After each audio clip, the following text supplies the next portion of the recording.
Drone ಪ್ರತಾಪ್ನ ನಿಮ್ಗೆ ಗೆಲ್ಲಿಸ್ತೀರಾ? Okay, drone Pratap ಇಲ್ಲಿಂದ ಕರ್ಕೊಂಡ್ ಬಂದಿರಾ, ಅದಕ್ಕೂ ಓಕೆ, ತೊಂದರೆ ಇಲ್ಲ. ಅಣ್ಣ ಇದು ಏನ್ ನಿಂದು ಕಾನ್ಫಿಡೆನ್ಸ್ ಐತಲ್ಲ ಅದು ಎಲ್ ಸಿಗ್ತದ ಹೇಳಣ್ಣ ಪ್ಲೀಸ್. ಅಲ್ಲ ಅಣ್ಣ ನೀ ಹೇಳು ರೇಂಜ್ ನೋಡಿದ್ರ ಹೆಂಗ್ ಅನ್ಸಾತದಂದ್ರ ಇವನೇ ರೊಕ್ಕ ಕೊಟ್ಟನ ಇವನಿಗೆ ಓಟ್ ಹಾಕ್ಬೇಕಿಲ್ಲ ಅಂತಂದ್ರ ಅನ್ನೋಂಗತ್ಲೆ ಆಗತ್ತದ. ಅಂದ್ರೆ ಏನನ್ನ ನಿನಗ್ ನೀ ರೊಕ್ಕ ಕೊಟ್ರು ನಾವು ಬೇರೆದವ್ರಿಗೆ ಓಟ್ ಹಾಕಬಹುದು.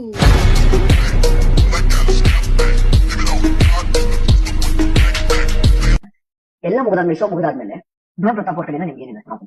ಇನ್ನ ಒಂದ್ ಹೇಳಿ ನಾವು ಕನ್ನಡಿಗರದೇವಿ, ನಾವು ಮನಸ್ಸು ನೋಡಿ ಓಟ್ ಹಾಕ್ತಿವಿ, ಸೊಕ್ಕಿದ್ರಲ್ಲ. ಇಲ್ಲ ಶಾರ್ಟ್ ಮೂವಿ ಆಗಲಿ ಆಮೇಲೆ ಏನಿಲ್ವಲ್ಲ. ಬಟ್ ರೈತರ ಪರವಾಗಿರುತ್ತೆ ಅಂತ ರೈತರ ಪರವಾಗಿ ಯಾವತ್ತು ಇದೆ ಇಲ್ಲಿ ಡೊಂಗಿ ಡೊಂಗಿ ಮಾಡ್ಕೊಂಡು ಇವೇನ ಹೇಳಿ ಮಾತಾಡ್ಲತ್ತಲ್ಲ. ಈಗ ಏನ್ ಇಂಟರ್ವ್ಯೂ ತೊಗೊಳತಾರಲ್ಲ ಅವ್ರ ಜಾಗ ಒಳಗ ನಮ್ಮ ಆಯಿ ಇದ್ದಳಂದ್ರ ಮೊದಲು ಒಂದ್ ಬಾಯಿ ಮೇಲೆ ಹೊಡೆದ ಆಮೇಲೆ ತಂಬಕ್ ಹಾಕೊಂಡ್ ಮಾರಿ ಮೇಲೆ ಉಗುಳ್ತಿದ್ಲಿ.